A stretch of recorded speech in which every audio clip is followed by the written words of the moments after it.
नमस्कार दोस्तों, आपका स्वागत है अपने YouTube चैनल PFP में। आज हम बात करने वाले हैं इंडिया के बिस्किट मेकर में टॉप कंपनी ब्रिटानिया इंडस्ट्रीज़ के बारे में। फिलहाल हमें स्टॉक प्राइस काफ़ी ज़्यादा नीचे आता हुआ नजर आ रहा है। जिस हिसाब से स्टॉक में गर्मी बनी हुई थी, जो हॉट स्टॉक ये बन चुका था ब्रिटानिया, जब मार्च के बाद हमें तेज़ी देखने को मिली और फिलहाल ये उससे बिल्कुल ही विपरीत दिशा में चल रहा है। यहाँ पर हमें कुछ भी मूवमेंट ही देखने को नहीं मिल रहा। धीरे धीरे स्टॉक में वीकनेस यहाँ पर बढ़ती हुई भी नजर आती है। तो ऐसी सिचुएशन में ब्रिटानिया में क्या करना चाहिए, कौन से लेवल तक स्टॉक हमें गिरता हुआ नजर आ सकता है, कौन से लेवल से खरीदारी शुरू करनी चाहिए, इसके बारे में आज हम पूरी चर्चा करने वाले हैं। लेकिन उससे पहले अगर आपने चैनल को सब्सक्राइब नहीं किया है तो प्लीज सब्सक्राइब कीजिए। कुछ बेहतर जानना चाहते हैं, कुछ बेहतर सीखना चाहते हैं, स्विंग ट्रेडिंग के रिकमेंडेशन पाना चाहते हैं तो एज अ मेंबर हमें ज्वाइन करने के बारे में सोच सकते हैं। ब्रिटानिया इंडस्ट्रीज ऑफ कोर्स एक लार्ज कैप कंपनी है। 85,000 करोड़ की इसकी मार्केट कैप है। लास्ट ट्रेड प्राइस है 3,552 रुपीज़, जो कि हमें 0.37% ऊपर दिखाई दिया है। अगर बात करें इसके रिटर्न्स के प्रोफाइल के बारे में तो 1 वीक में 1.3% के नेगेटिव रिटर्न्स देखने को मिलते हैं। 1 मंथ की सिचुएशन के बारे में बात करें तो आप देख पाएंगे 3% की गिरावट पे स्टॉक अवेलेबल है। 1 साल के बारे में बात करें तो 16% के शानदार पॉजिटिव रिटर्न्स हमें देखने को मिलते हैं। अगर बात करें 5 इयर्स के लॉन्ग टर्म के रिटर्न्स के बारे में तो 140% के रिटर्न्स हमें यहां पर देखने को मिले हैं।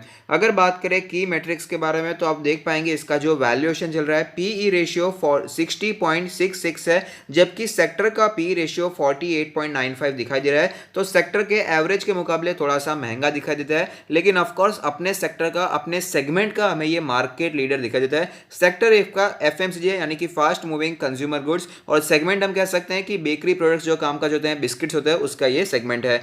प्राइस टू बुक रेशियो 19.17, जबकि सेक्टर का प्राइस टू बुक 10.7 है। अगर बात करें इसके डिविडेंड यील्ड के बारे में तो 0.98% का डिविडेंड यील्ड दिखाई दे रहा है, जबकि सेक्टर का डिविडेंड 1.51% दिखाई देता है। अगर इसके फाइनेंशियल ट्रेंड के बारे में बात करें तो फाइनेंशियल ट्रेंड लगातार हमें ऊपर जाता हुआ नजर आ रहा है। ग्रोथ यहां पर हमें देखने को मिल रही है। 2017 में 9.2 करोड़ का रेवेन्यू था, जो कि बढ़कर 2020 में 11.87 करोड़ का हो चुका है। और प्रॉफिट्स के बारे में बात करें तो 0.88 करोड़ के प्रॉफिट से बढ़कर 2020 में प्रॉफिट 1.4 करोड़ का हो चुका है। तो यहां पर हमें कंसिस्टेंटली कंपनी ग्रो करती हुई नजर आ रही है, जो कि ऑफकोर्स एक अच्छी बात है।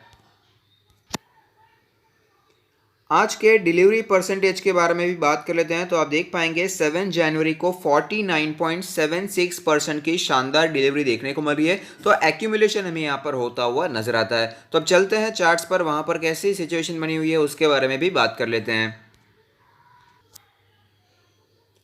तो आप देख सकते हैं क्रैश के बाद शानदार रिकवरी देखने को मिली। 2300 के लेवल से सपोर्ट लेने के बाद स्टॉक ने 4000 के आसपास अपना ऑल टाइम हाई बनाया और वीकनेस यहां पर हमें शुरू होती हुई नजर आ चुकी थी। करंट सिचुएशन के बारे में भी बात करें तो आप देख पाएंगे फिलहाल स्टॉक अपने 20 डेज, 50 डेज और 100 डेज के मूविंग एवरेज के नीचे ट्रेड कर रहा है, और 200 डेज का मूविंग एवरेज फिलहाल तो हमें यहाँ पर स्टेबल दिखाई दे रहा है। वो लेवल 3500 का बनकर आता है, उसके ऊपर फिलहाल तो स्टॉक हमें दिखाई दे रहा है। इंडिकेटर के बारे में बात करें तो मनी फ्लो इंडेक्स का नंबर कैलकुलेट होकर आता है 5.21। तो आप समझ सकते हैं कि हाईली ओवरसोल्ड कैटेगरी में ब्रिटानिया का शेयर हमें मनी फ्लो इंडेक्स के मुकाबले जाता हुआ नजर आता है। आरएसआई के नंबर के बारे में बात करें तो आरएसआई का नंबर कैलकुलेट होकर आता है 40.37, जो कि हमें बहुत ही ज्यादा वीक होता हुआ नजर आया है। अगर बात करें इसके एमएससीडी के क्रॉसओवर की सिचुएशन के बारे में तो फिलहाल जो क्रॉसओवर देखने को मिल रहा है, बियरिश क्रॉसओवर यहां पर काफी समय से चलता हुआ नजर आता है। वीकनेस यहां पर हमें साफ दिखाई दे रही है। बॉलिंजर बैंड के बारे में बात करें तो बॉलिंजर बैंड के अपर बैंड के आसपास रेजिस्टेंस फेस करने के बाद गिरावट देखने को मिली और कंटिन्यूअसली रेड कैंडल्स ही बनती हुई नजर आ रही है। जब ग्रीन कैंडल्स बनती भी है तो भी कोई स्ट्रांग मूवमेंट यहां पर हमें दिखाई नहीं देता है और फिर से स्टॉक हमें नीचे आता हुआ ही नजर आता है। लोअर बैंड का लेवल कैलकुलेट होकर आता है 3481 का लेवल, मीडियन है 3642 का लेवल, अपर बैंड है 3803 के आसपास का लेवल। अगर बात करें इसके पिवट पॉइंट्स के बारे में तो पिवट लेवल 3636 का लेवल है, पिवट रेजिस्टेंस 3737 का है, लेकिन फिलहाल तो स्टॉक में गिरावट चल रही है। तो इसके सपोर्ट के बारे में बात कर लेते हैं। पहला पिवट सपोर्ट बनकर आता है 3474 के आसपास का लेवल। अब इसके ऑल टाइम चार्ट पर भी चल लेते हैं, जहां पर एक कैंडल 1 मंथ को रिप्रेजेंट करेगा, जिससे हमें पता चलेगा कैसी मूवमेंट स्टॉक में बनी हुई है। तो आप देख पाएंगे शानदार स्टॉक रहा है, मल्टी बैगर रिटर्न इस स्टॉक ने हमें बना कर दिया है। जब भी स्टॉक में गिरावट देखने को मिली है तो 20 मंथ्स का EMA as a strong support हमें दिखाई देता है और वापस हमें तेजी कंटिन्यू रहती हुई नजर आती है। और फिलहाल जो 20 मंथ्स का ईएमए है वो कैलकुलेट होकर आता है 3329 के आसपास का लेवल। एक बार वीकली चार्ट्स भी देख लेते हैं, जहां पर एक कैंडल 1 वीक को रिप्रेजेंट करेंगे। तो यहां पर आप देख पाएंगे जो 50 वीक्स का मूविंग एवरेज है वो कैलकुलेट होकर आता है 3464 का लेवल, और जो 100 वीक्स का मूविंग एवरेज है वो कैलकुलेट होकर आता है 3237 का लेवल। अब वीकली चार्ट्स पर मैं आपको एक और सिचुएशन भी दिखाना चाहूंगा।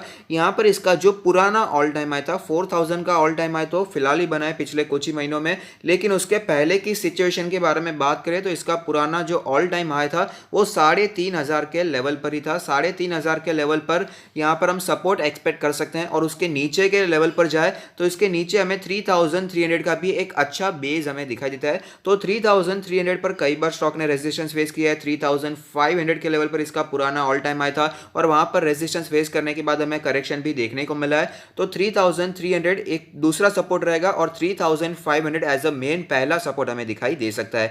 अब ऐसी सिचुएशन में इन्वेस्टर्स को क्या करना चाहिए, उससे पहले मैं एक बार जो घटनाक्रम यहां पर रहा है वो मैं आपको दिखाना चाहूंगा, समझाना चाहूंगा। मार्केट में क्रैश देखने को मिला, हर एक स्टॉक में गिरावट देखने को मिली, और ये स्टॉक में भी ऑफकोर्स गिरावट आई थी, लेकिन यहां पर बाइंग एमर्ज हो गई। हर एक स्टॉक में थोड़ी सी बाइंग एमर्ज हो चुकी थी, लेकिन इसमें कुछ ज्यादा ही तेजी आ गई। ये स्टॉक हमें पुराने ऑल टाइम हाई को तोड़कर 4000 तक जाता हुआ नजर आया था। अब उसका रीजन क्या है, क्योंकि जो लॉकडाउन का समय था, लॉकडाउन के समय में लोगों के मन में एक डर बना हुआ था कि ये जो चीज़ आज हमें दुकान में मिल रही है वो शायद हमें कल ना मिले। तो ऐसे में जो बिस्किट्स बनाती है ब्रिटानिया, उसकी होर्डिंग होने लगी, लोग उसे जमा करने लगे, और इसके कारण इसके जो क्वार्टर रिजल्ट्स भी आए थे लॉकडाउन वाले वो बहुत ही शानदार आए थे। प्रॉफिट डबल से भी ज़्यादा हो चुका था। तो ऑफकोर्स ये सारी चीज़ें इन्वेस्टर्स को, मार्केट को पहले से पता होती है, और इसी के चलते शेयर में भारी तेज़ी देखने को मिली और 4000 तक स्टॉक पहुंचता हुआ नजर आया था। लेकिन मार्केट को यह भी पता था कि जो सिचुएशन लॉकडाउन में देखने को मिली है वो सिचुएशन आगे देखने को नहीं मिलेगी, क्योंकि लॉकडाउन जब ईज हो गया तो ये पता चल गया, लोगों को भी पता चल गया कि भाई लॉकडाउन में सब कुछ मिल रहा था, तो अब तो अनलॉक की प्रक्रिया शुरू हो चुकी है,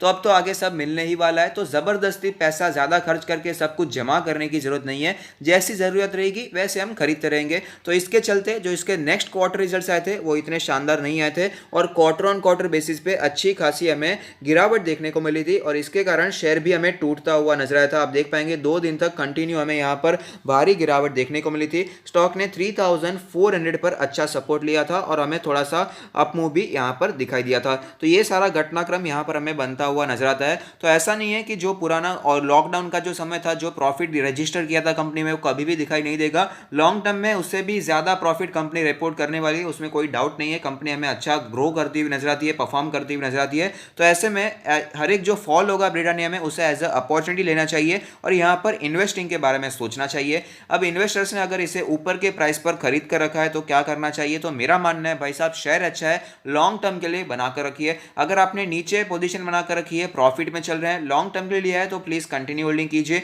लेकिन अगर आपने शॉर्ट टर्म के लिए लिया है तो फिलहाल तो ये सपोर्ट के प्राइस पर चल रहा है, तो सपोर्ट डिमांड यहां पर हमें बनती हुई नजर आ सकती है। तो ऐसे में बेचने की राय मैं आपको नहीं दूंगा, बाकी लास्ट डिसीजन हमेशा आपका रहने वाला है। अब फ्रेश बाय के बारे में बात करें तो जैसे हमने डिस्कस किया कि इसके कई इंपॉर्टेंट सपोर्ट जोन है, जो मूविंग एवरेज भी हमने डिस्कस किया अलग अलग, वो सारे के सारे 3300 से करके 3500 के जोन में हमें दिखाई देते हैं। और इसका जो 200 डेज का मूविंग एवरेज है वो भी हमें 3500 पर दिखाई देता है।